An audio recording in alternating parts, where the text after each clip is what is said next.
Hello everyone. ਅੱਜ ਆਪਾਂ ਜੋ ਨੈਸ ਦਾ ਪੇਪਰ ਹੋਣਾ ਜੀ ਉਸ ਦੇ ਸੈਂਪਲ ਪੇਪਰ ਸੀਰੀਜ਼ ਸ਼ੁਰੂ ਕਰਨ ਜਾ ਰਹੇ ਹਾਂ ਜੀ। ਇਸ ਦੇ ਵਿੱਚ ਜੋ ਸੈਂਪਲ ਪੇਪਰ 1 ਆ ਉਸ ਦੇ ਵਿੱਚ ਫਸਟ ਕੁਐਸਚਨ ਹੈ ਜੀ, in the given figure AB and CD are the tower of heights H1 and H2 respectively. O is the mid point of AC। जोड़ा O है जी वो मिड पॉइंट है AC का। इट मीनस AO और OC equal ने दोनों, ठीक है जी। If AB and CD subtended at angle 30 degree and 60 degree at O then H1 ratio H2 की होगी जी। इस देखो अपन O जो है वो मिड पॉइंट दिता होया जी, तो ए ओ नू भी एक्स मान लो और ओ सी नू भी एक्स मान लो, क्योंकि दोनों इक्वल होणगे, मिड पॉइंट के उत्ते है ओ जी। तो इस दे विच आपां जो फार्मूला लगाने हुंदे आ जी, देखो अपने लवे हुंदा है कि base upon height is equal to tan theta, ठीक है जी। तो यानी कि A B upon A O is equal to tan 30 degree. A B अपन पता H1 है जी और ए ओ अपने लवे एक्स है इज इक्वल टू tan 30। तो H1 अपने लवे जो आ जाऊगा एक्स tan 30 की वैल्यू कितनी होंगी जी, H1 is equal to x tan 30 होंगे अपने लवे जी 1/√3। इनू नंबर 1 दे दो जी। इसलिए सिमिलरली आप H2 कढ़ सकते जी। H2 अपने लवे जो आ जाऊगा एक्स इंटू tan 60 कितना होंगे जी √3। तो H1 अपने लवे ए आ गया जी, H2 अपने लवे ए आ गया। इन्होंने दोवां की अपने की कढ़नी है जी रेशो कढ़नी है, ठीक है जी। तो H1 upon H2 is equal to H1 की वैल्यू हैगी अपने लवे एक्स अपॉन √3 और H2 की वैल्यू हैगी अपने लवे एक्स √3। तो H1 upon H2 is equal to x upon x into √3। ए वाला √3 भी नीचे आ जाऊगा, √3 की स्केयर हो जाऊगा जी। √3 ना कट गया, एक्स ना कट गया, तो अपने लवे जो रेशो आ जाऊगी जी H1 upon H2 is equal to 1/3 आ जाऊगी जी, ठीक है जी। तो 1/3 कितने अपने लवे ऑप्शन नंबर 4 दे विच, तो ऑप्शन नंबर 4 करैक्ट हो जाऊ इस दे विच, ठीक है जी। नैक्सट देखो क्वेश्चन नंबर 2। क्वेश्चन नंबर 2 दे विच की है जी, कहना x² - 2x - 35 is equal to 0 दो घाती समीकरण के मूल हैं। इन्हां विचों यानी कि ये रूट पता करने ने। The roots of the equation x² - 2x - 35 is equal to 0 are. तो रूट्स की होणगे, ये रूट्स आप बाय स्प्लिटिंग मैथड नाल कर लैंदे जी। x² और ऐसे दो फैक्टर अपने लभने ने जिन्हां दी मल्टीप्लीकेशन दा 35 आवे और एडिशन या सबट्रैक्शन अपने लवे 2 आवे। तो ये अपने लवे है 7x + 5x - 35 is equal to 0। तो x - 7 इन्हां विचों x कॉमन निकलिया हुआ जी। तो एक दा फैक्टर बन जाए x - 7 और दूजा फैक्टर बन जाए x + 5 इज इक्वल टू 0। तो इसनों भी 0 दे इक्को रख दो और इसनों भी 0 दे इक्को रख दो। इधरों आ गया x इज इक्वल टू 7 और इधर आ गया अपने लवे x इज इक्वल टू -5। तो 7 - 5 जो हुआ अपने लवे ऑप्शन नंबर 2 करैक्ट हो जाऊगा जी। नैक्सट देखो क्वेश्चन नंबर 3 कहना find the number of zeros from the graph of the polynomial PX। PX दे विच यानी कि एक्स एक्सिस नूं यानी कि एक्स धुरे नूं जिहड़ी आह वाली लाइन दित्ती हुई है किन्ने बिंदुओं के उत्ते या किन्ने पॉइंट्स के उत्ते टच करती है या उसनूं क्रॉस करती है, कट करती है, ठीक है, इंटरसैक्ट करती है।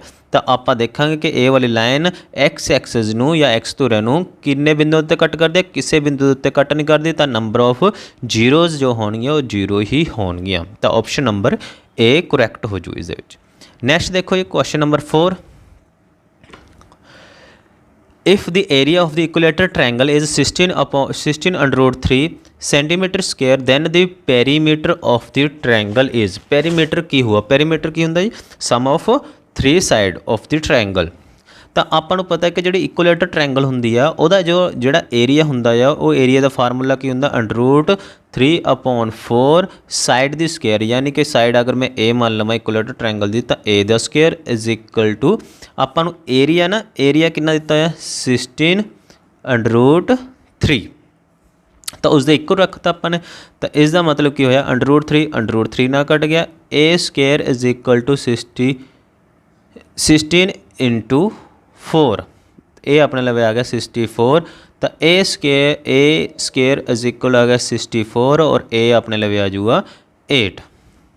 ठीक है जी, अंडरूट करांगे तो 8 आ जाऊगा।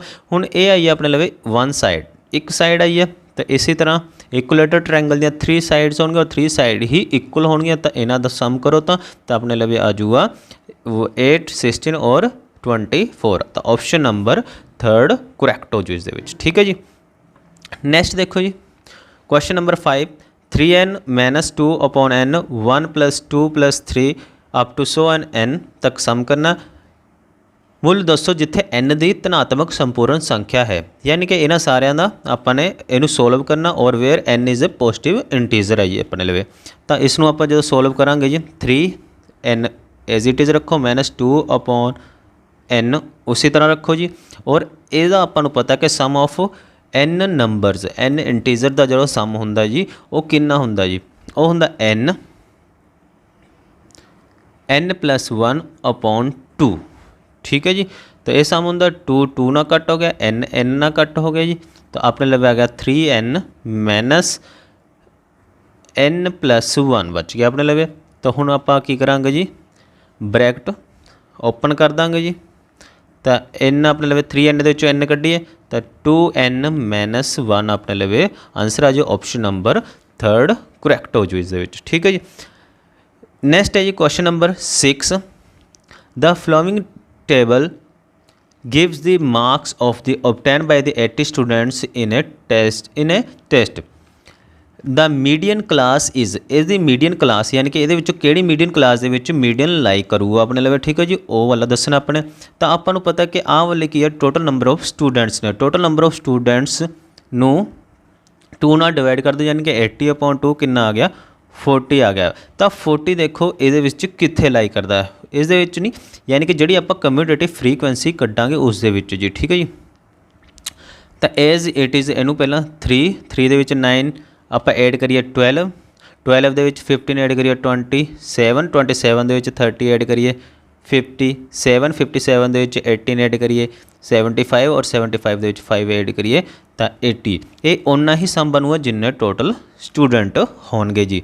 तो हुण देखो 40 किस दे विच लाई करदा, 40 इन्हां दोवां दे विच लाई करदा ने, फिर 27 और 57 दे विच लाई कर रहा। तो आप जी ये तो अगली टर्म होगी यानी कि जी उपर वाली होगी वो सामने वाले जी क्लास इंटरवल होगा वही अपने लवे की होगा जी वर्ग होगा या मीडियन क्लास होगी। तो ऑप्शन नंबर 3 इस दे विच करैक्ट हो जूगी। ठीक है जी, अपने ऑप्शन नंबर 3 करैक्ट होगी जी। नैक्सट देखो जी, क्वेश्चन नंबर 8 है जी अपने लवे, in the given figure if AC and BD intersect at a point P then angle PBA is equal to. तो एंगल PBA आ वाला एंगल कितना होगा जी अपने लवे। ठीक है जी। तो आप ट्रायंगल ABP और ट्रायंगल DPC नू अगर समरूप शो कर दिए जी, समरूप किस तरह शो कर देना जी, तो साइड की कोरसपोंडिंग साइड की रेशो इक्वल आ जाती है तो उन्होंने एंगल भी इक्वल ही होंगे ने। तो आप इन्हों देखो AP upon BP is equal to AP अपने लिए 6 है जी और BP अपने लिए 3 है, कटिंग करके 2:1। इसी तरह अपने लिए ट्रायंगल है जी, ट्रायंगल की साइड DPC जी ट्रायंगल है DP upon PC is equal to 5/2.5 is equal to cutting करके अपने लिए 2:1। तो इन्हां दे साइड की रेशो इक्वल आ गई तो आप कहांगे कि इन्हां दे कोरसपोंडिंग एंगल भी इक्वल ही होणगे। आ एंगल अगर 70 डिग्री है तो आ भी 70 डिग्री होगा। अगर ये एंगल 30 डिग्री है तो आ वाला एंगल भी अपने लिए कितना होगा जी 30 डिग्री होगा। तो 30 और 70 कितना 100 हो गया, पीछे कितना रह गया जी अपने लिए आ वाला एंगल 80 डिग्री है क्योंकि sum of the three angles of the triangle is equal to 180। तो ऑप्शन नंबर 3 करैक्ट हो जू इस दे विच। ठीक है जी। नैक्सट देखो जी, क्वेश्चन नंबर 9 है जी, sum of the 2 consecutive odd number is always divisible by. ਤਾਂ ਕਿਸ ਦੇ ਨਾਲ ਕਿਸੇ ਵੀ ਦੋ ਨੰਬਰ ਦੀ ਅਗਰ ਔਰ ਦੋ ਨੰਬਰ ਦੀ ਸਮ ਕਰੀਏ ਤਾਂ ਉਹ ਕਿਹਦਾ ਡਿਵੀਜ਼ੀਬਲ ਹੈ। ਤਾਂ ਕਿਸੇ ਵੀ ਦੋ ਨੰਬਰ ਦਾ ਅਗਰ ਮੈਂ 1 + 3 ਉਹ ਕੰਜ਼ੈਕਟਿਵ ਹੋਣੇ ਚਾਹੀਦੇ ਨੇ, ਲਗਾਤਾਰ ਹੋਣੇ ਚਾਹੀਦੇ ਨੇ, ਤਾਂ 4 ਬਣਦਾ, ਤਾਂ 4 ਇਜ਼ ਡਿਵੀਜ਼ੀਬਲ ਬਾਈ 4। ਤਾਂ ਈਚ ਉਹ 3 ਕਹਿੰਦਾ ਜੀ, 3 ਕੰਜ਼ੈਕਟਿਵ ਔਰ ਨੰਬਰ ਦਾ ਸਮ ਕਹਿੰਦਾ ਜੀ, ਸਮ ਆਫ 3 ਕੰਜ਼ੈਕਟਿਵ ਔਡ ਨੰਬਰ ਦਾ ਸਮ ਕਹਿੰਦਾ, ਤਾਂ ਆਪਾਂ ਕਹਿੰਦੇ 6 ਦਾ ਡਿਵੀਜ਼ੀਬਲ ਹੁੰਦਾ ਜੀ ਉਹ। ਠੀਕ ਹੈ ਜੀ, ਤਾਂ ਇਸ ਦੇ ਵਿੱਚ ਆਪਸ਼ਨ ਨੰਬਰ 2 ਕਰੈਕਟ ਹੋ ਜੂ। ਨੈਕਸਟ ਦੇਖੋ ਕੁਐਸਚਨ ਨੰਬਰ 10। ਕੁਐਸਚਨ ਨੰਬਰ 10 ਦੇ ਵਿੱਚ ਕੀ ਕੀਤਾ ਗਿਆ ਜੀ, find the least number of the square tiles required to cover the ceiling of the roof 15 meter 17 centimeter and long and 9 meter 2 centimeter broad। ਠੀਕ ਹੈ ਜੀ, ਇਹ ਆਪਾਂ ਨੂੰ ਉਹਦੀ ਡਿਮੈਂਸ਼ਨਲ ਦਿੱਤੀ ਹੋਈ ਹੈ, ਯਾਨੀ ਕਿ ਲੈਂਥ ਔਰ ਬ੍ਰੈਡਥ ਦਿੱਤੀ ਗਈ ਹੈ ਜੀ ਆਪਾਂ ਨੂੰ। ਸਭ ਤੋਂ ਪਹਿਲਾਂ ਤਾਂ ਆਪਾਂ ਲੈਂਥ ਆਪਾਂ ਨੂੰ ਦਿੱਤੀ ਗਈ ਹੈ 15 ਮੀਟਰ 17 ਸੈਂਟੀਮੀਟਰ। ਤਾਂ ਇਸ ਨੂੰ ਚੇਂਜ ਕਰ ਲਓ ਸੈਂਟੀਮੀਟਰਾਂ ਦੇ ਵਿੱਚ ਜੀ, ਤਾਂ 15 17 ਸੈਂਟੀਮੀਟਰ ਬਣ ਜੂਗਾ। ਔਰ ਬ੍ਰੈਡਥ ਆਪਣੇ ਲਈ ਜਿਹੜੀ ਹੈਗੀ ਹੈ ਜੀ 9 ਮੀਟਰ, ਯਾਨੀ ਕਿ 902 ਸੈਂਟੀਮੀਟਰ ਬਣ ਜੂਗਾ ਜੀ। ਸਭ ਤੋਂ ਪਹਿਲਾਂ ਹੁਣ ਇਹਨਾਂ ਦਾ HCF ਕੱਢ ਲਓ ਜੀ, 15 17 ਔਰ 902 ਦਾ ਜਦੋਂ ਆਪਾਂ HCF ਕੱਢਦੇ ਹਾਂ ਜੀ ਉਹ ਆ ਜਾਂਦਾ 41। ਤਾਂ 41 ਜਿਹੜਾ ਆ ਗਿਆ ਉਹ 40/40 ਦੀ ਇੱਕ ਜਿਹੜੀ ਟਾਈਲ ਹੋਣੀ ਚਾਹੀਦੀ ਹੈ। ਤਾਂ ਟਾਈਲ ਦਾ ਫਿਰ ਏਰੀਆ ਕਿੰਨਾ ਹੋ ਜੂਗਾ, ਇੱਕ ਟਾਈਲ ਦਾ ਏਰੀਆ ਜਿਹੜਾ ਆਪਣੇ ਲਈ ਹੋ ਜੂਗਾ 41 × 41 × 41। ਔਰ ਇਹਨਾਂ ਦੋਵਾਂ ਦੀ ਮਲਟੀਪਲੀਕੇਸ਼ਨ ਜੋ ਆਪਣੇ ਲਈ ਆਊਗੀ ਉਹਨੂੰ ਇਹਨੂੰ ਡਿਵਾਈਡ ਕਰ ਦਾਂਗੇ ਆਪਾਂ ਟੋਟਲ ਏਰੀਆ ਦੇ ਨਾਲ। ਟੋਟਲ ਏਰੀਆ ਕਿੰਨਾ ਆਪਣੇ ਲਈ, ਟੋਟਲ ਏਰੀਆ ਦੇਖੋ ਜੀ, ਟੋਟਲ ਏਰੀਆ ਉਹ ਆਪਣਾ ਲਵੇ ਹੈਗਾ ਜੀ ਇਹਨਾਂ ਦੋਵਾਂ ਦੀ ਮਲਟੀਪਲੀਕੇਸ਼ਨ 15 17 × 902। ਤਾਂ ਨੰਬਰ ਆਫ ਟਾਈਲਸ ਕਿੰਨੀਆਂ ਹੋਣਗੀਆਂ 15 17 × 902 upon 41 × 41। ਜਦੋਂ ਇਹਨੂੰ ਕਟਿੰਗ ਕਰਾਂਗੇ, ਕਟਿੰਗ ਕਰਕੇ 37 ਆ ਜੂਗਾ। ਔਰ ਇਹਦੇ ਨਾਲ ਜਦੋਂ ਕਟਿੰਗ ਕਰਾਂਗੇ ਤਾਂ ਕਟਿੰਗ ਕਰਕੇ ਆ ਜੂ 22 ਔਰ ਆਂਸਰ ਆਪਣੇ ਲਵੇ ਜੋ ਆ ਜੂਗਾ 814। ਤਾਂ ਆਪਸ਼ਨ ਨੰਬਰ 2 ਕਰੈਕਟ ਹੋ ਜੂ ਇਸ ਦੇ ਵਿੱਚ। ਠੀਕ ਹੈ ਜੀ, ਨੈਕਸਟ ਦੇਖੋ question number 11। Find the number of zeros from the graph of the polynomial px। ਤਾਂ ਆਪਾਂ ਇਸ ਦੇ ਵਿੱਚ ਨੰਬਰ ਆਫ ਜ਼ੀਰੋਜ਼ ਕਿਵੇਂ ਫਾਈਂਡ ਕਰਦੇ ਹੁੰਦੇ ਆ ਕਿ ਜੋ ਲਾਈਨ ਆਪਣੇ ਡਰਾ ਕੀਤੀ ਗਈ ਆ ਉਹ ਲਾਈਨ ਐਕਸ ਐਕਸਿਸ ਨੂੰ ਕਿੰਨੇ ਪੁਆਇੰਟ ਦੇ ਉੱਤੇ ਟੱਚ ਜਾਂ ਇੰਟਰਸੈਕਟ ਕਰਦੀ ਹੈ, ਤਾਂ ਉਹੀ ਨੰਬਰ ਆਫ ਜ਼ੀਰੋਜ਼ ਹੁੰਦੀਆਂ ਨੇ। ਤਾਂ ਐਕਸ ਐਕਸਿਸ ਆਪਣੇ ਲਵੇ ਆ ਹੁੰਦੀ ਹੈ, ਵਾਈ ਐਕਸਿਸ ਆਪਣੇ ਲਵੇ ਇਹ ਹੁੰਦੀ ਹੈ। ਤਾਂ ਇਹ ਵਾਲੀ ਲਾਈਨ ਐਕਸ ਐਕਸਿਸ ਨੂੰ ਸਿਰਫ ਔਰ ਸਿਰਫ ਓਨਲੀ 1 ਪੁਆਇੰਟ ਦੇ ਉੱਤੇ ਟੱਚ ਕਰ ਰਹੀ ਹੈ ਜਾਂ ਕੱਟ ਕਰ ਰਹੀ ਹੈ ਜਾਂ ਇੰਟਰਸੈਕਟ ਕਰ ਰਹੀ ਹੈ। ਤਾਂ ਆਪਾਂ ਕਹਾਂਗੇ ਨੰਬਰ ਆਫ ਜ਼ੀਰੋ ਵੀ ਇਹਦੇ ਵਿੱਚ 1 ਹੀ ਹੋਊਗੀ। ਤਾਂ ਆਪਸ਼ਨ ਨੰਬਰ 2 ਕਰੈਕਟ ਹੋ ਜੂ ਇਸ ਦੇ ਵਿੱਚ। ਨੈਕਸਟ ਦੇਖੋ ਜੀ question number 12। given that two of the zeros of the cubic polynomial ax³ plus bx² plus cx plus d are zeros, the third zero is। ਤਾਂ ਉਹਦੀ ਥਰਡ ਜਿਹੜੀ ਜ਼ੀਰੋ ਹੋਊਗੀ, ਯਾਨੀ ਕਿ ਉਹਦੇ ਵਿੱਚ ਆਪਾਂ 2 ਜ਼ੀਰੋਜ਼ ਦੇ ਦਿੱਤੀਆਂ, ਉਹਦੀ ਥਰਡ ਜ਼ੀਰੋ ਕੀ ਹੋਊਗੀ। ਤਾਂ ਆਪਾਂ ਨੂੰ ਪਤਾ ਕਿ ਸਮ ਆਫ ਦੀ ਜ਼ੀਰੋਜ਼ ਕਿਹਦੇ ਬਰਾਬਰ ਹੁੰਦਾ ਜੀ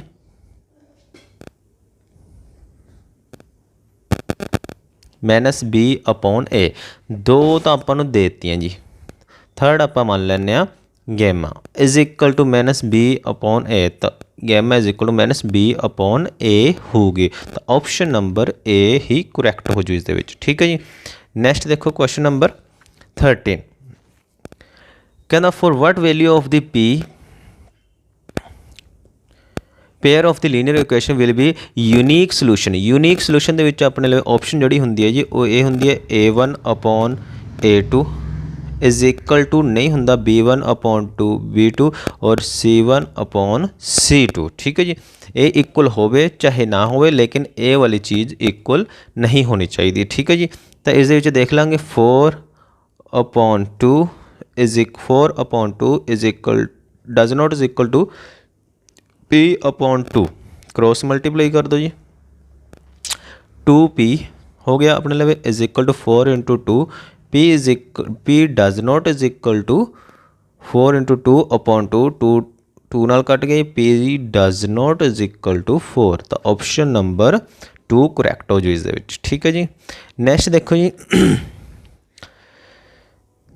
if a pair of the linear equation is inconsistent then the lines on graph will be।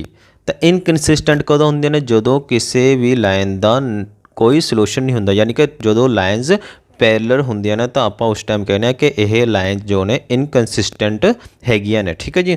ਇਸ ਦੇ ਵਿੱਚ ਵੀ ਵਨ ਸੋਲੂਸ਼ਨ ਹੁੰਦਾ ਆ, ਇਸ ਦੇ ਵਿੱਚ ਵਨ ਸੋਲੂਸ਼ਨ ਹੁੰਦਾ ਆ, ਔਰ ਜਦੋਂ ਇੱਕ ਲਾਈਨ ਦੂਸਰੀ ਲਾਈਨ ਦੇ ਬਿਲਕੁਲ ਉੱਪਰ ਹੀ ਆ ਜਾਵੇ ਤਾਂ ਕੋਇਨਸੀਡੈਂਟ ਹੋ ਜਾਂਦੀ ਆ। ਆਪਾਂ ਕਹਿੰਦੇ ਆ ਕਿ ਇਹਦੇ ਮੈਨੀ ਸੋਲੂਸ਼ਨ ਨੇ, ਬਟ ਇਸ ਦੇ ਵਿੱਚ ਕੋਈ ਸੋਲੂਸ਼ਨ ਨਹੀਂ ਹੁੰਦਾ ਕਿਉਂਕਿ ਲਾਈਨਸ ਇੱਕ ਦੂਜੇ ਨੂੰ ਕੱਟ ਹੀ ਨਹੀਂ ਕਰਦੀਆਂ ਕਿਸੇ ਪੁਆਇੰਟ ਦੇ ਉੱਤੇ। ਤਾਂ ਆਪਾਂ ਕਹਾਂਗੇ ਕਿ ਜਦੋਂ ਲਾਈਨ ਪੈਰਲਰ ਹੋਣਗੀਆਂ ਤਾਂ ਉਹ ਇਨਕਨਸਿਸਟੈਂਟ ਹੋਣਗੀਆਂ ਜੀ।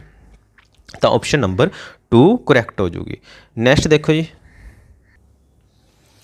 For what value of p will the points of -5 1 1p and 4 -2 lie on the line। ਜਦੋਂ 3 points are lie on the lines ਹੁੰਦੇ ਨੇ ਤਾਂ ਆਪਾਂ ਕਹਿੰਦੇ ਆ ਕਿ points are collinear। It means ਉਹਨਾਂ ਦੇ 3 points ਦਾ ਜੋ ਏਰੀਆ ਹੁੰਦਾ ਹੈ, ਜਦੋਂ 3 point ਇੱਕ ਹੀ ਲਾਈਨ ਦੇ ਉੱਤੇ ਲਾਈ ਕਰਦੇ ਹੁੰਦੇ ਨੇ ਤਾਂ ਆਪਾਂ ਏਰੀਆ ਕੀ ਕਹਿੰਦੇ ਹੁੰਦੇ ਆ? ਏਰੀਆ ਇਜ਼ ਇਕੁਅਲ ਟੂ 0 ਹੁੰਦਾ ਹੈ। ਠੀਕ ਹੈ ਜੀ। ਤਾਂ ਆਪਾਂ ਨੂੰ ਪਤਾ ਕਿ ਜਦੋਂ 3 points ਦਾ ਆਪਾਂ ਨੇ ਏਰੀਆ ਕੱਢਣਾ ਹੁੰਦਾ ਤਾਂ ਆਪਾਂ ਇੱਕ ਮੈਥਡ ਆਪਣੇ ਲਵੇ ਜੀ। तो 5 1 1p और 4 -2 ए वाला पॉइंट पहला लिख लेना जी, फिर ए वाला पॉइंट लिख लेना, फिर थर्ड पॉइंट लिख लेना और फिर फर्स्ट वाला पॉइंट दोबारा रिपीट कर देना इज इक्वल टू 0 दे रख देना। ठीक है जी। इसनों तो आ तो सीधा ही जाके 0 हो जाए, जो 2 0 नाल मल्टीप्लाई हो जाऊगा 0 हो जाऊगा। तो सिंपल इन्हों मल्टीप्लाई कर लो, -5p -1 प्लस ਇਹਨੂੰ ਇਸ ਦੇ ਨਾਲ ਕਰਿਆ -2, ਇਹਨੂੰ ਇਹਦੇ ਨਾਲ ਕਰਿਆ -4p प्लस ਇਸ ਨੂੰ ਇਸ ਦੇ ਨਾਲ ਕਰਿਆ 4 और ਇਸ ਨੂੰ ਇਸ ਦੇ ਨਾਲ ਕਰਿਆ -10 इज इक्वल टू 0। ठीक है जी। तो -5p -1 -2p plus the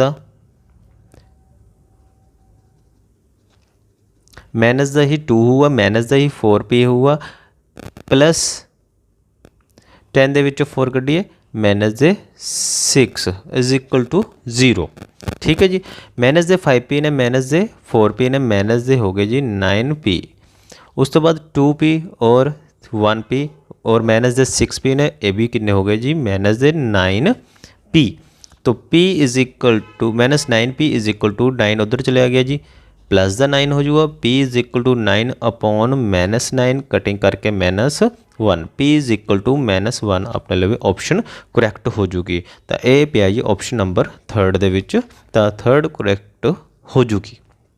next देखो जी, question number 16, find the distance between the points cos phi 0 और एंड 0 sin phi। इन्हां दे विच डिस्टेंस पता करनी है। तो डिस्टेंस पता करन दा फार्मूला जो अपने लवे आपां नूं पता है जी, x2 - x1 plus y2 - y1 the square, यानी कि x2 - x1, x2 कितना जी 0 minus cos phi the square plus sin phi -0 the square.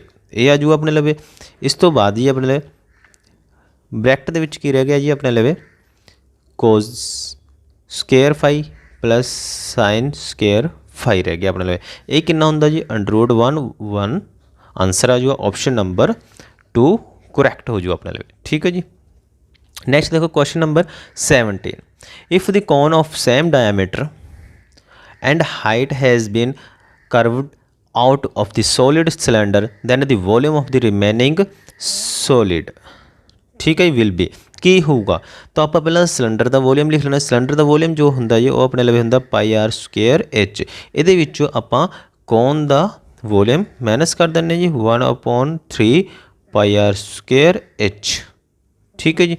तो πr² भी पे h भी पे, तो πr² तो कॉमन ले लेंगे, की बचे 1/3 πr²h। तो कितना बच गया, इनू एलसीएम लवांगे, एलसीएम लेने बाद यानी कि 3 - 1 हो जाऊगा 2/3 पाई are square H.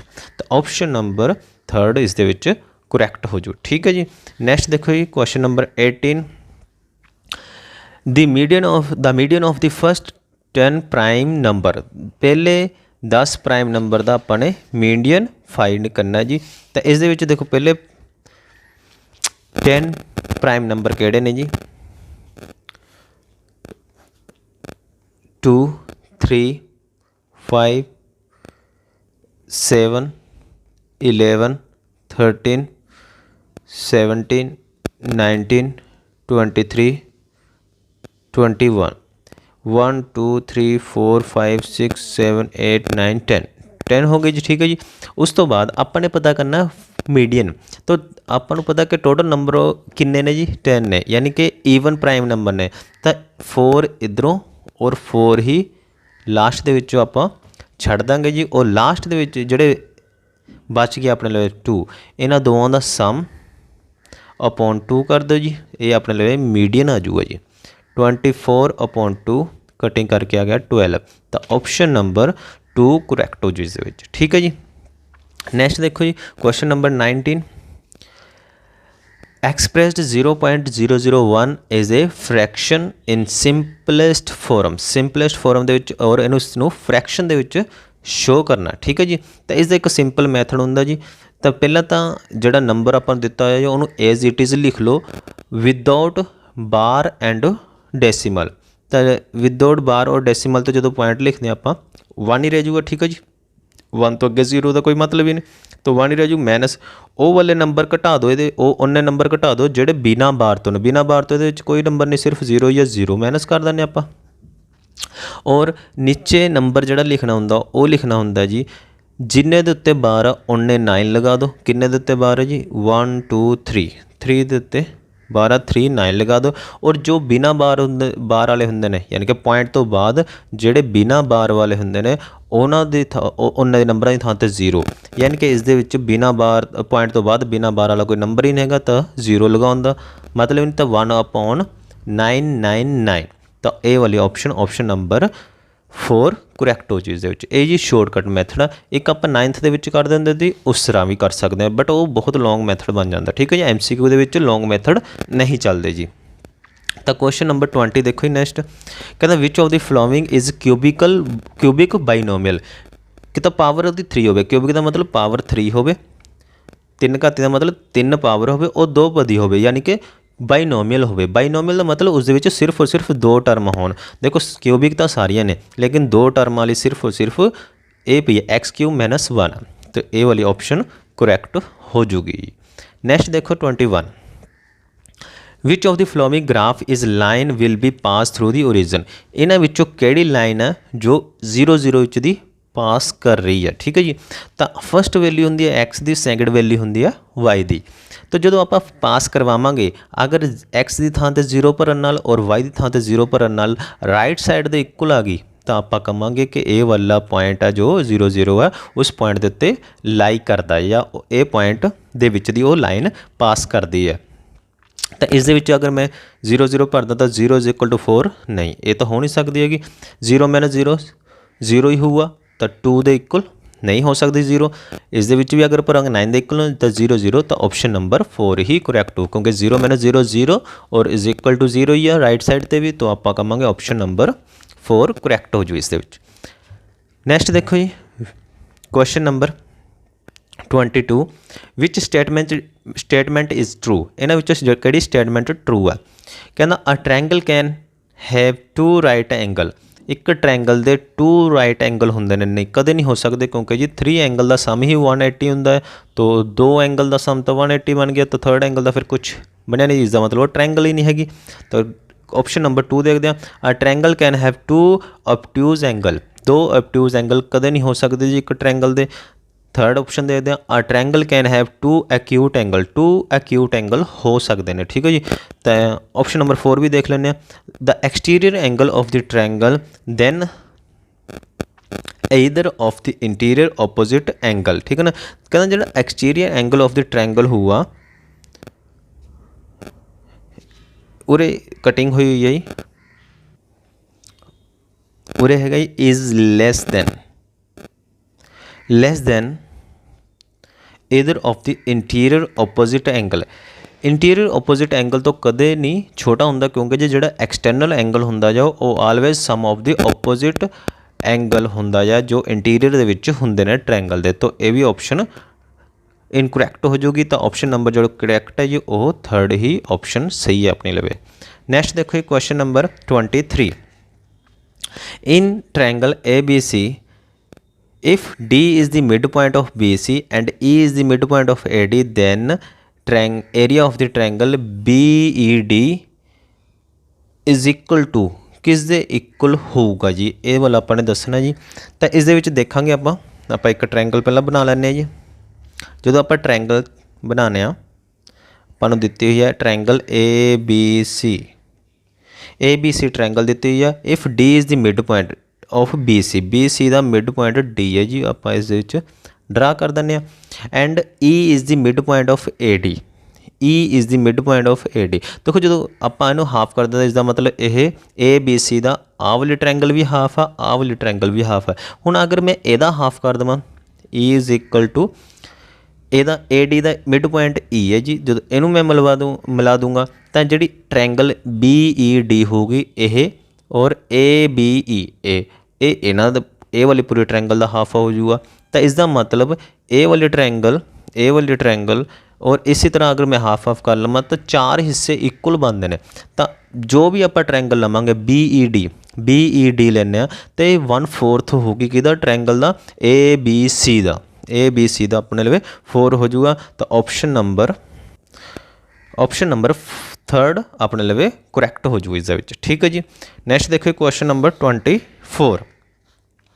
Mid point of the 4 6 and origin ਔਰ 4 6 ਦਾ ਮਿਡ ਪੁਆਇੰਟ ਆਪਣੇ ਲੱਭਣਾ। ਤਾਂ ਮਿਡ ਪੁਆਇੰਟ ਫਾਈਂਡ ਕਰਨ ਦਾ ਤਰੀਕਾ ਆਪਣੇ ਲਈ ਬਹੁਤ ਆਸਾਨ ਆ। ਅਗਰ x ਤੇ y ਮਿਡ ਪੁਆਇੰਟ ਹੋਣ ਆਪਾਂ ਮੰਨ ਲਈਏ ਤਾਂ x ਜਿਹੜਾ ਹੋਊਗਾ ਉਹ ਕਿੰਨਾ ਹੁੰਦਾ ਆ। ਓਰੀਜਨ ਆਪਾਂ ਨੂੰ ਪਤਾ ਹੈ ਕਿ ਓਰੀਜਨ ਕੀ ਹੁੰਦਾ 0 0 ਹੁੰਦਾ ਜੀ। ਤਾਂ x1 + x2 upon 2 ਕਰ ਦਿਓ 4 + 0 upon 2 यानी कि 4 upon 2 ही रह जाऊगा, कटिंग करके 2 आ जाऊगा x। और y इज इक्वल टू अपने लिए क्या हो जाऊगा 6 + 0 upon 2 यानी कि 6 upon 2 रह जाऊगा 3 जो पॉइंट हुआ वही करैक्ट हुआ। ऑप्शन नंबर थर्ड करैक्ट हो जूगी इस, ठीक है जी। नैक्सट देखो question number 25। If x bar is the mean of the x1 x2 x3 up to so on xn तक होन ਤਾਂ ਆਪਾਂ ਨੇ ਪਤਾ ਕਰਨਾ ਜੀ some of xi minus x ਬਾਰ ਦਾ, ਯਾਨੀ ਕਿ ਮੀਨ ਆਫ ਦੀ ਮੀਨ ਅਬਾਊਟ ਮੀਨ ਕੱਢਦੇ ਹਾਂ ਆਪਾਂ, ਠੀਕ ਹੈ ਜੀ। ਇਸ ਦੇ ਵਿੱਚ ਇਹ ਆਲਵੇਜ਼ ਜੇ ਤੁਸੀਂ ਪ੍ਰੋਪਰਟੀ ਯਾਦ ਕਰ ਲਓ ਤਾਂ ਆਲਵੇਜ਼ ਇਹ 0 ਹੀ ਹੁੰਦਾ ਆ। ਅਤੇ ਅਗਰ ਆਪਾਂ ਨੇ ਇਹ ਮੈਥਡ ਲਗਾ ਕੇ ਕੱਢਣਾ ਵੀ ਹੈ ਤਾਂ ਆਪਾਂ ਇਸ ਤਰ੍ਹਾਂ फाइंड कर सकते हैं। देखो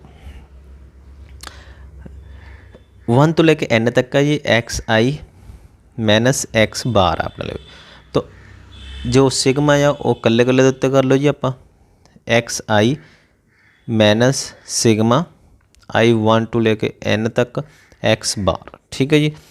हुण ये वाले इसका मतलब की है कि एक्स आई की वैल्यू 1 तो लेके n तक भर दो, x1 plus x2 plus x3 up to xn तक भर दो माइनस इसका मतलब की है अपने लवे एक्स बार का। देखो आई तो है नहीं हूँ, इसका मतलब इन्ने वारी एक्स बार ही n टाइम अपन लिखना पऊगा, तो इसका मतलब n इंटू एक्स बार, ठीक है जी। n टाइम हो जाऊगा, फर्स्ट टाइम लिखांगे, सेकंड टाइम लिखांगे, थर्ड टाइम लिखांगे, अप टू n टाइम तक लिख देंगे, तो n एक्स बार हो जाऊगा। इस तो अगे देखो x1 plus x2 plus x3 up to xn तक माइनस n ओमी एक्स बार का मतलब की होंगे जी sum of all observation upon n, यही मीन होंगे जी। तो n ना कट गया, पिछे की रह गया अपने लवे x1 plus x2 plus x3 up to xn। इसी तरह सिमिलरली सारिया माइनस के विच बच जाएंगे, x1 minus x2 minus x3 up to xn, ये सारिया वैल्यू कट जाएंगे, तो अपने लवे आंसर जो आ जाऊगा 0 आ जाऊगा। तो इस करके ऑप्शन नंबर 2 करैक्ट हो जूगी। तो वैसे भी याद रखने की रख लिए तो आप प्रॉपर्टी बहुत आसानी के नाल हो जाता जी कि जो भी आप जो मेन कढ़ते हैं फिर अबाउट मेन कढ़ते हैं तो वह ऑलवेज उन्होंने सम जो होंगे वह 0 होंगे, ठीक है जी। Question number 26। What is the property of the getting the 53 Monday in a leap year. Leap year ਦੇ ਵਿੱਚ ਕਿੰਨੇ ਮੰਡੇ ਹੋਣਗੇ? ਤਾਂ ਆਪਾਂ ਅਗਰ ਇਹ 1 ਵੀਕ ਦਾ ਦੇਖਿਆ ਜਾਵੇ ਤਾਂ 1 ਵੀਕ ਦੇ ਵਿੱਚ ਹਰੇਕ ਦਿਨ ਦੀ ਜਿਹੜੀ ਆਪਣੇ ਲਵੇ ਪ੍ਰੋਬੇਬਿਲਿਟੀ ਹੁੰਦੀ ਆ 1/7 ਹੁੰਦੀ ਆ। ਤਾਂ ਨੋ ਲੀਪ ਈਅਰ ਦੇ ਜਿਹੜਾ ਆਰਡੀਨਰੀ ਈਅਰ ਹੁੰਦਾ ਆਪਣੇ ਲਵੇ, ਠੀਕ ਹੈ ਜੀ। ਲੇਕਿਨ ਜੇ ਆਪਾਂ ਲੀਪ ਈਅਰ ਦੀ ਗੱਲ ਕਰੀਏ ਤਾਂ ਉਸ ਦੇ ਵਿੱਚ ਇੱਕ ਦਿਨ ਐਕਸਟਰਾ ਹੋ ਸਕਦਾ, ਤਾਂ ਇੱਕ ਦਿਨ ਜਿਹੜਾ ਹੋਊਗਾ ਉਹ ਕੋਈ ਵੀ ਦਿਨ ਹੋ ਸਕਦਾ, ਤਾਂ ਇਸ ਕਰਕੇ ਉਸ ਦੀ ਪ੍ਰੋਬੇਬਿਲਿਟੀ ਜੋ ਹੋ ਜਾਂਦੀ ਹੈ ਆਪਣੇ ਲਵੇ 2/7 ਹੋ ਜਾਂਦੀ ਹੈ। ਤਾਂ ਆਪਸ਼ਨ ਨੰਬਰ 2 ਕਰੈਕਟ ਹੋ ਜੂਗੀ ਇਸ ਦੇ ਵਿੱਚ, ਠੀਕ ਹੈ ਜੀ। ਨੈਕਸਟ ਦੇਖੋ 27 which cannot be probability of a probability of an event। ਇਹਨਾਂ ਵਿੱਚੋਂ ਕਿਹੜੀ ਪ੍ਰੋਬੇਬਿਲਿਟੀ ਸ਼ੋ ਨਹੀਂ ਕਰਦੀ? ਤਾਂ ਆਪਾਂ ਨੂੰ ਪਤਾ ਕਿ ਜਿਹੜੀ ਪ੍ਰੋਬੇਬਿਲਿਟੀ ਹੁੰਦੀ ਆ ਉਹ ਆਲਵੇਜ਼ 1 ਤੋਂ ਲੈਸ ਹੁੰਦੀ ਆ ਔਰ 0 ਤੋਂ ਗ੍ਰੇਟਰ ਹੁੰਦੀ ਹੈ। ਤਾਂ ਇਸ ਦੇ ਵਿੱਚ ਦੇਖ ਲਓ ਇਹ ਵੀ 1 ਤੋਂ ਲੈਸ ਹੈ, 40% ਅਪੋਨ 40/100 ਹੋ ਜੂਗਾ, ਇਹ ਵੀ 1 ਤੋਂ ਲੈਸ ਹੈ, 0.5 ਤਾਂ ਹੈਗਾ ਹੀ, ਹਾਫ ਹੈ ਪਹਿਲਾਂ ਹੀ, ਔਰ 1.5 1 ਤੋਂ ਗ੍ਰੇਟਰ ਹੋ ਗਿਆ। ਤਾਂ ਇਸ ਦਾ ਮਤਲਬ ਇਹ ਕਦੇ ਵੀ ਪ੍ਰੋਬੇਬਿਲਿਟੀ ਕਿਸੇ ਵੀ ਨੰਬਰ ਦੀ ਨਹੀਂ ਹੋ ਸਕਦੀ, ਠੀਕ ਹੈ, ਜਾਂ ਕਿਸੇ ਵੀ ਆਪਾਂ ਇਵੈਂਟ ਦੀ ਨਹੀਂ ਹੋ ਸਕਦੀ। ਇਸ ਤੋਂ ਬਾਅਦ ਨੈਕਸਟ ਦੇਖੋ ਜੀ, ਮਾਧਿਕਾ ਵਰਗ ਦੱਸੋ ਵਿਚ ਇਜ਼ ਦੀ ਮੀਡੀਅਨ ਕਲਾਸ। ਇਹਦੇ ਵਿੱਚੋਂ ਮੀਡੀਅਨ ਕਲਾਸ ਕਿਹੜੀ ਹੋਊਗੀ? ਤਾਂ ਆਪਾਂ ਪਿੱਛੇ ਵੀ ਆਪਾਂ ਇਸ ਟਾਈਪ ਦਾ ਇੱਕ ਕੁਐਸਚਨ ਕਰ ਚੁੱਕੇ ਹਾਂ। ਤਾਂ ਆਪਾਂ ਨੇ ਤਾਂ ਸਿਰਫ ਇਹਨਾਂ ਦੀ ਕੀ ਕੱਢਣੀ ਹੁੰਦੀ ਹੈ ਜੀ, ਫਰੀਕੁਐਂਸੀ ਕੱਢਣੀ ਹੁੰਦੀ ਹੈ। ਫਰੀਕੁਐਂਸੀ ਕਿੱਥੇ ਲਾਈ ਕਰੂਗੀ? ਤਾਂ ਟੋਟਲ ਸਮ ਕਰ ਲਓ ਇਹਨਾਂ ਦਾ, 10 + 10 10 + 30 20 30 30 + 3 33 33 + 4 37, ਠੀਕ ਹੈ ਜੀ। ਤਾਂ 37 ਦਾ ਹਾਫ ਕਰ ਲਓ, 37 ਦਾ ਜੋ ਆਪਾਂ ਹਾਫ ਕਰਾਂਗੇ ਤਾਂ ਆਪਣੇ ਲਵੇ ਆ ਜੂਗਾ 18.5। तो 18.5 किस दे विच लाई करदा? ਉਹ लाई करदा 10 और 30 ਦੇ ਇਨ ਬਿਟਵੀਨ लाई करदा, ठीक है जी। जब 10 और 30 कितने इस दे नेड़े आऊगा, यानी कि आप जाकर इसका टेबल तैयार करिए तो इस दे विच आऊगा, तो यानी कि 10 उरे आऊगा, 30 उरे आऊगा, 33 उरे आऊगा, फिर अगे 37 आऊगा। तो किस दे विच लाई करदा? इन्हां दोवां दे विच। तो ये तो अगले वाले जिहड़े ऑप्शन हुंदी आ, ये तो अगले वाला जिहड़ी वाली क्लास हुंदी है उहनूं ही मीडियन क्लास कहंदा, यानी कि ऑप्शन नंबर 22 30 करैक्ट हो जू इस दे विच, ठीक है जी। नैक्सट देखो 29 क्वेश्चन नंबर 29 है जी अपने लवे।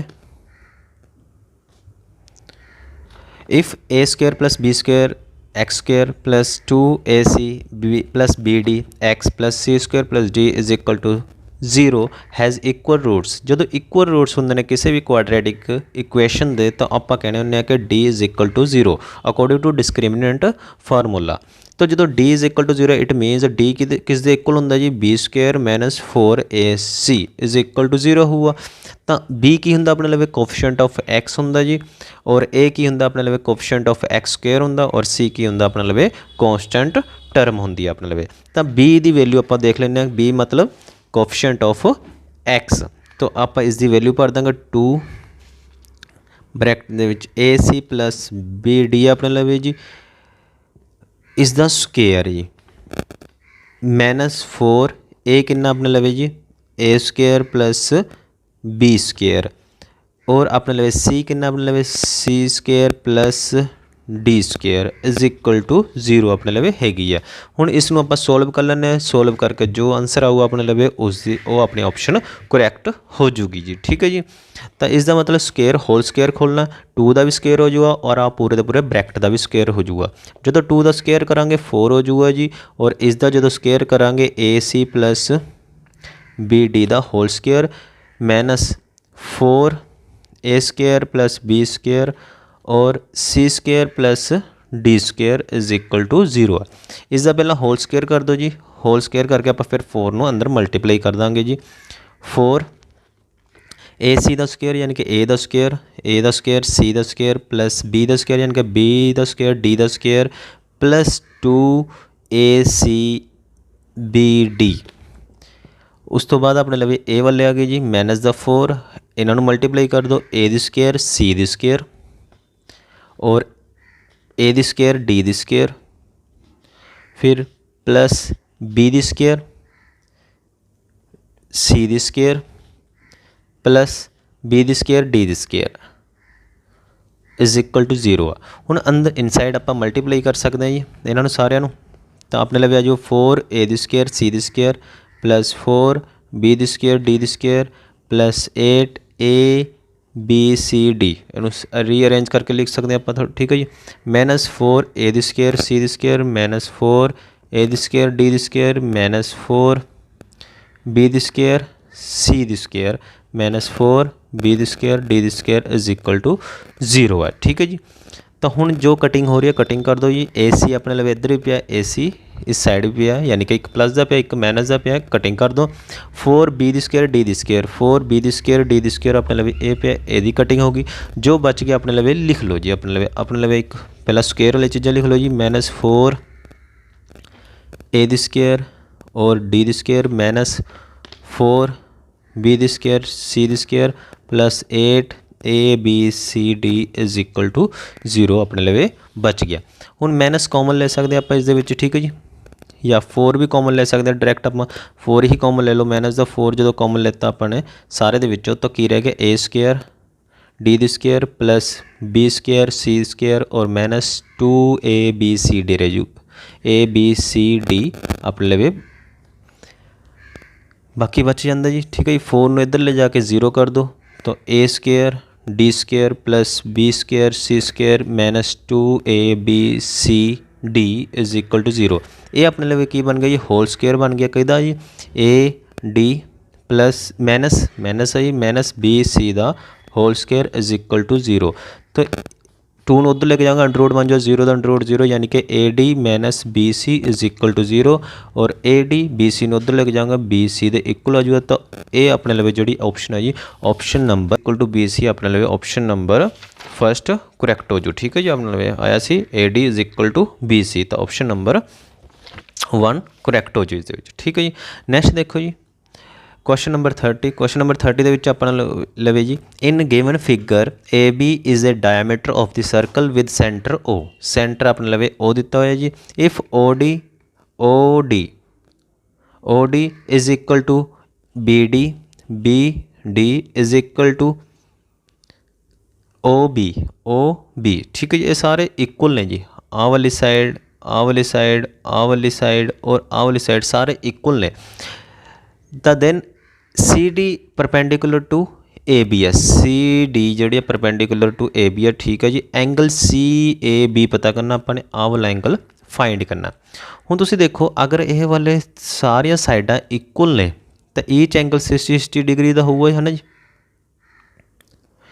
क्योंकि इक्वलैटर ट्रायंगल दे विच जिहड़ा ईच एंगल हुंदा 60 डिग्री का हुंदा है। हुण आपां नूं एक प्रॉपर्टी पता है सर्कल की कि सर्कल दे एक कोड होवे, कोड के दो सिरियां नूं मिला के किसी भी पॉइंट के उत्ते सर्कल के किसी भी पॉइंट के उत्ते मिलाया जाए ये एंगल, और यही कोड नूं यूज़ करके एक उरे एंगल बनाया जाए, ये वाला एंगल ऑलवेज इक्वल हुंदा है, ठीक है जी।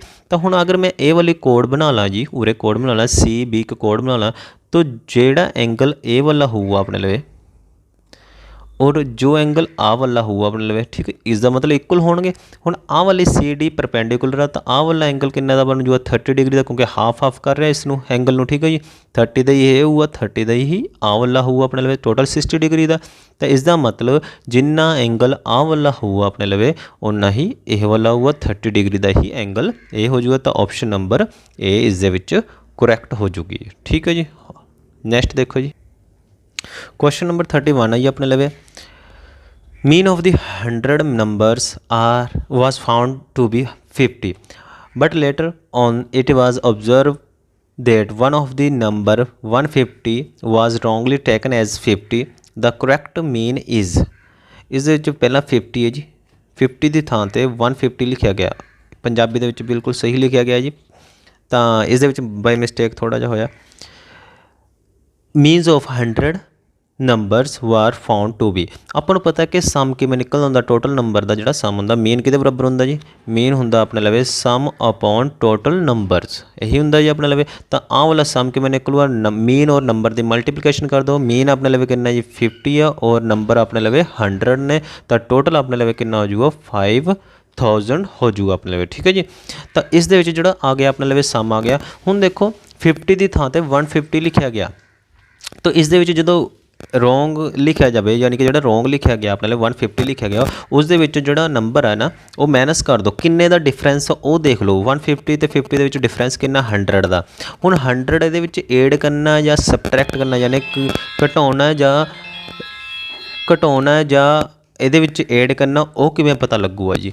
ਉਹ ਆਪਾਂ ਨੂੰ ਪਤਾ ਲੱਗੂਗਾ, ਤੁਸੀਂ ਇਹ ਦੇਖੋ ਕਿ ਜੇ ਤਾਂ ਅਸਲ ਵੈਲਿਊ ਤੋਂ ਨੰਬਰ ਵੱਡਾ ਆ ਤਾਂ ਆਪਾਂ ਨੂੰ ਮਾਈਨਸ ਕਰਨਾ ਪਊਗਾ। ਜੇ ਅਸਲ ਵੈਲਿਊ ਤੋਂ ਨੰਬਰ ਛੋਟਾ ਐਡ ਹੋਇਆ, ਛੋਟਾ ਆਪਾਂ ਨੇ ਰੋਂਗਲੀ ਲਿਖਿਆ ਗਿਆ ਆਪਾਂ ਨੂੰ, ਫਿਰ ਆਪਾਂ ਨੇ ਉਸ ਦੇ ਵਿੱਚ ਐਡ ਕਰਨਾ। ਹੁਣ ਦੇਖੋ 50 ਸੀ, 50 ਲਿਖਣਾ ਸੀ, ਉਹਦੀ ਥਾਂ ਤੇ 150 ਵੱਧ ਰਕਮ ਲਿਖੀ ਗਿਆ, ਇਸ ਦਾ ਮਤਲਬ 100 ਆਪਣੇ ਲਈ ਕੀ ਹੋਊਗਾ ਮਾਈਨਸ ਹੋਊਗਾ, ਤਾਂ ਆਪਣੇ ਲਈ ਆ ਜਾਊਗਾ 4900 ਆ ਜਾਊਗਾ। ਤਾਂ ਇਹ ਆਪਣੇ ਲਈ ਅਸਲ ਸਮ ਆ ਗਿਆ। ਹੁਣ ਜਿਹੜਾ ਪਹਿਲਾਂ ਬਣਨਾ ਸੀ ਅਸਲ ਨੰਬਰ ਦੇ ਨਾਲ, ਯਾਨੀ ਕਿ 50 ਦੇ ਨਾਲ ਅਸਲ ਜਿਹੜਾ ਸਮ ਬਣਨਾ ਸੀ ਆਪਣੇ ਲਵੇ। ਤਾਂ ਹੁਣ ਇਹਦਾ ਮੀਨ ਕਿੰਨਾ ਹੋਊਗਾ? ਹੁਣ ਇਹਦਾ ਮੀਨ ਆ ਜਾਊਗਾ 4900 ਅਪੋਨ ਟੋਟਲ ਨੰਬਰ ਕਿੰਨੇ ਨੇ 100 ਹੀ ਰਹਿਣਗੇ, ਕਿਉਂਕਿ ਨੰਬਰ ਦੇ ਵਿੱਚ ਤਾਂ ਕੋਈ ਡਿਫਰੈਂਸ ਨਹੀਂ ਆਇਆ। ਤਾਂ ਮੀਨ ਆ ਜਾਊਗਾ ਹੁਣ ਇਹਦਾ 49। ਤਾਂ ਆਪਸ਼ਨ ਨੰਬਰ ਏ ਕਰੈਕਟ ਹੋ ਜੂ ਇਸ ਦੇ ਵਿੱਚ। ਠੀਕ ਹੈ ਜੀ। ਨੈਕਸਟ ਦੇਖੋ question number 32, if the diameter and height of the solid cylinder are 14 cm and 10 cm respectively, then the volume of the cylinder is, the volume of the cylinder किन्ना हुआ? पाई दी वैल्यू दित्ती हुई है आपां नूं 22/7।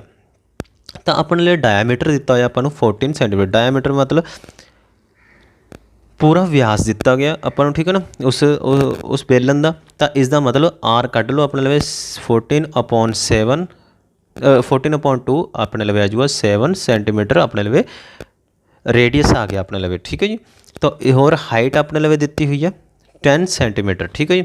ਤਾਂ ਵੋਲਿਊਮ ਕਿਹਦੇ ਬਰਾਬਰ ਹੁੰਦਾ πr² h 22/7 और r कितना अपने लिए 7 × 7 और अपने लिए हाइट कितनी है 10। तो 7 ना कटे होंगे 22 ਨੂੰ अगर आप 7 ਨਾਲ मल्टीप्लाई करांगे तो 154 हो जाएगा और 0 ना लगा तो 1540 अपने लिए ऑप्शन आ जाएगा। ऑप्शन नंबर 2 करैक्ट हो जाए इस। ठीक है जी। नैक्सट देखो 33 ਦੇ ਵਿੱਚ ਕੀ ਕੀਤਾ ਗਿਆ ਜੀ? If A1 A2 A3 up to A21 ਦੇ ਤੱਕ ਗਏ ਹੋਏ ਨੇ AP ਹੈ ਵਿਦ ਕਾਮਨ ਡਿਫਰੈਂਸ D। ਇਹ AP ਆਪਾਂ ਨੂੰ ਆਲਰੇਡੀ ਦਿੱਤੀ ਗਈ ਆ, ਆਪਾਂ ਤਾਂ ਸਿੰਪਲ ਫਾਈਂਡ ਕਰਾਂਗੇ A1 ਕੀ ਹੁੰਦਾ ਜੀ A ਹੀ ਹੁੰਦਾ, ਔਰ A2 ਕੀ ਹੁੰਦਾ A + D ਹੁੰਦਾ ਹੈ ਨਾ ਜੀ, A + D ਹੁੰਦਾ ਜਿਹੜਾ A2 ਹੋਊਗਾ। ਤਾਂ ਆਪਣੇ ਕਾਮਨ ਡਿਫਰੈਂਸ ਜੋ ਆਊਗਾ ਤਾਂ ਇਹਨਾਂ ਦਾ ਇਹ ਆਪਾਂ ਨੂੰ ਆਲਰੇਡੀ AP ਦੇ ਵਿੱਚ ਦਿੱਤੀ ਗਈ ਹੈ। ਠੀਕ ਹੈ ਜੀ। ਇਹਨਾਂ ਦਾ ਕਾਮਨ ਡਿਫਰੈਂਸ ਤਾਂ ਆਪਣੇ ਲਵੇ ਕੀ ਆਊਗਾ D ਹੀ ਆਪਾਂ ਨੂੰ ਗਿਵਨ ਆ। ਹੁਣ ਉਹ ਪੁੱਛ ਰਿਹਾ ਅਸਲ ਦੇ ਵਿੱਚ ਕੁਐਸਚਨ ਉਹ ਇਹ ਪੁੱਛ ਰਿਹਾ ਕਿ A1 ਆ ਜਿਹੜਾ A5 ਹੈ ਔਰ A9 ਆ ਔਰ A13 ਆ। ठीक है जी। आप इस तरह काउंट कर लें। तो पहले इन्होंने लिख लो A1 का मतलब A और A5 का मतलब A + 4D और A9 का मतलब A + 8D, A13 का मतलब A + 12D। ਹੁਣ ਇਹ ਪੁੱਛ ਰਿਹਾ ਕਿ ਇਹ AP ਹੈਗੀ ਹੈ, ਜੇ AP ਹੈ ਤਾਂ ਇਸ ਦਾ ਕਾਮਨ ਡਿਫਰੈਂਸ ਵੀ ਦੱਸੋ ਕਿੰਨਾ ਹੋਊਗਾ। ਤਾਂ ਆਪਾਂ ਦੇਖ ਲੈਂਦੇ ਹਾਂ। ਤਾਂ ਇਸ ਦੇ ਵਿੱਚ ਡਿਫਰੈਂਸ ਦੇਖੋ A5 - A1 ਤਾਂ ਇਹ ਤਾਂ ਕਟਿੰਗ ਹੋ ਰਹੀ ਹੈ, ਕੀ ਆ ਗਿਆ 4D ਆ ਗਿਆ ਡਿਫਰੈਂਸ ਇਹਦੇ ਵਿੱਚ, ਔਰ ਇਸ ਦੇ ਤੇ ਇਸ ਦੇ ਵਿੱਚ ਵੀ 4D ਦਾ ਹੀ ਡਿਫਰੈਂਸ ਆ ਰਿਹਾ, ਇਸ ਦੇ ਤੇ ਇਸ ਦੇ ਵਿੱਚ ਵੀ 4D ਦਾ। ਇਸ ਦਾ ਮਤਲਬ AP ਤਾਂ ਹੈਗੀ ਹੈ ਔਰ ਇਹਦਾ ਕਾਮਨ ਡਿਫਰੈਂਸ ਕਿੰਨਾ ਆ ਰਿਹਾ 4D ਹੀ ਆ ਰਿਹਾ ਸਾਰਿਆਂ ਦਾ। ਠੀਕ ਹੈ। ਜਦੋਂ ਆਪਾਂ ਇਹਨਾਂ ਨੂੰ ਮਾਈਨਸ ਕਰਾਂਗੇ, ਕਿਸੇ ਨੂੰ ਵੀ ਆਪਾਂ ਮਾਈਨਸ ਕਰਕੇ ਦੇਖ ਸਕਦੇ ਹਾਂ, ਤਾਂ 4D ਹੀ ਕਾਮਨ ਡਿਫਰੈਂਸ ਬਣ ਰਿਹਾ। ਤਾਂ 4D ਕਿਸ ਦੇ ਵਿੱਚ ਆਉਂਦਾ ਮਸਟ ਵੀ AP ਹੈ ਵਿਦ ਕਾਮਨ ਡਿਫਰੈਂਸ 4D ਹੈ। ਤਾਂ ਆਪਸ਼ਨ ਨੰਬਰ 3 ਕਰੈਕਟ ਹੋ ਜੂ ਇਸ ਦੇ ਵਿੱਚ। ਠੀਕ ਹੈ ਜੀ। ਨੈਕਸਟ ਦੇਖੋ ਕੁਐਸਚਨ ਨੰਬਰ 33। क्वेश्चन नंबर 33 ਦੇ ਵਿੱਚ ਆਪਾਂ ਨੂੰ ਕੀਤਾ ਗਿਆ the median of the number 4 15 19 21 और 6 इज़। ਤਾਂ ਮੀਡੀਅਨ ਕੀ ਹੋਊਗਾ? ਤਾਂ ਪਹਿਲਾਂ ਤਾਂ ਅਸੈਂਡਿੰਗ ਜਾਂ ਡਿਸੈਂਡਿੰਗ ਆਰਡਰ ਦੇ ਵਿੱਚ ਲਿਖ ਲਓ। ਸਭ ਤੋਂ ਪਹਿਲਾਂ 4 ਫਿਰ 6 ਆਉਂਦਾ ਆਪਣੇ ਲਵੇ ਜੀ, ਔਰ ਫਿਰ ਆਪਣੇ ਲਵੇ 15 ਆਉਂਦਾ, ਫਿਰ 19 ਔਰ ਫਿਰ 21 ਆਉਂਦਾ। ਤਾਂ ਇਹ ਨੰਬਰ ਪਹਿਲਾਂ ਹੀ ਓਡ ਨੰਬਰ ਨੇ, ਯਾਨੀ ਕਿ 1 2 3 4 5 ਨੇ। ਤਾਂ 2 ਇੱਧਰ 2 ਇੱਧਰ अपने लिए जो रिमेन रह गया वो 15 रह गया। तो 15 अपने लिए की आ जाऊगा जी ਇਹਦਾ मीडियन आ जाऊगा। ठीक है जी। नैक्सट देखो 35। एक ट्रायंगल दी हुई है ABC। एक ट्रायंगल तो जी अपने लिए ABC है। दूजी ट्रायंगल आगे हैगी अपने लिए PQR। ठीक है जी। ये कॉन्ग्रुएंस ने, कॉन्ग्रुएंस मतलब कि ईच एंगल और ईच साइड ਉਹਦੀ ਕੋਰਸਪੋਂਡਿੰग ਸਾइड इक्वल होगी। ਤਾਂ ਆਪਾਂ ਦੇਖ ਲੈਂਦੇ ਹਾਂ। ਉਸਨੇ ਕੀਤਾ then which of the following is true, ਇਹਨਾਂ ਵਿੱਚੋਂ ਕਿਹੜੀ ਟਰੂ ਹੋਊਗੀ। ਤਾਂ ਆਪਾਂ ਦੇਖ ਲਿਆ ਬੀ ਆਰ ਦੇ ਕੋਰਸਪੋਂਡਿੰਗ ਯਾਨੀ ਕਿ ਬੀ ਆਰ ਦੇ ਇਕੁਅਲ ਹੈਗਾ ਬੀ ਆਰ ਦੇ ਨੋ, ਬੀ ਕਿਊ ਦੇ ਹੋਊਗਾ, ਸੀ ਕਿਊ ਦੇ, ਸੀ ਕਿਊ ਦੇ ਨਹੀਂ, ਇਹ ਨਹੀਂ, ਸੀ ਆਰ ਦੇ ਹੋਊਗਾ। ਠੀਕ ਹੈ ਜੀ। ਏ ਆਰ ਦੇ ਨਹੀਂ, ਏ ਪੀ ਦੇ ਹੋਊਗਾ, ਏ ਪੀ ਦੇ ਬਿਲਕੁਲ ਇਹ ਸਹੀ ਹੈ ਜੀ। ਤਾਂ ਆਪਸ਼ਨ ਨੰਬਰ 4 ਕਰੈਕਟ ਹੋ ਜਾਊਗਾ ਜੀ। ਇਹ ਤੀ ਆਪਣਾ ਪੇਪਰ ਨੈਸ ਦਾ ਫਸਟ ਜੀ ਕੰਪਲੀਟ। ਇਸ ਤੋਂ ਬਾਅਦ ਆਪਾਂ ਕਰਾਂਗੇ ਸੈਕਿੰਡ ਪੇਪਰ। ਆਈ ਹੋਪ ਤੁਹਾਨੂੰ ਪਸੰਦ ਆਇਆ ਹੋਊਗਾ। Thank you.